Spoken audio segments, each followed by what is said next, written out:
3 number परम चेतनायुक्त परम प्रकाशयुक्त परम चेतना। ध्यान समाधिमा साक्षात्कार भएको परम चेतनायुक्त परम प्रकाशको दिव्यता सीमा रहित सर्वव्यापी र कणकणमा विराजमान छ।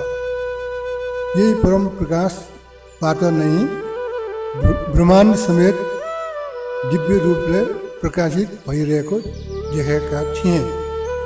यही परम प्रकाशबाट नै प्रकट भएका दिव्य ताराको रूपमा, कहिले दिव्य अण्डाकार ओभल सेपका रूपमा, कहिले दिव्य डोरीको आकारमा, कहिले दिव्य सूक्ष्म शरीरको आकारमा, कहिले दिव्य ज्योतिर्लिङ्गको आकारमा, कहिले दिव्य प्रकाशको कणकणको रूपमा र कहिले दिव्य यानको रूपमा प्रकट भएको देखे।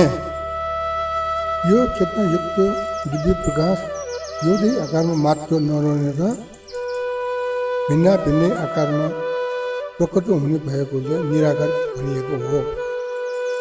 यो दिव्य कणहरू, दिव्य औरा, दिव्य डोरी, दिव्य ज्योतिर्लिङ्ग, दिव्य यान न त ढोकाबाट पस्यो, न त झ्यालबाट, न त भित्रबाट, न त खुइबाट, न त सिलिङबाट नै।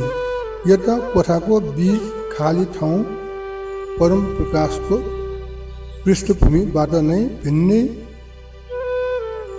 आकारमा उत्पन्न भएको देखेँ। यसरी स्वयं उत्पन्न हुने भएकोले यो दिव्य प्रकाशलाई स्वयम्भू भनिएको हो।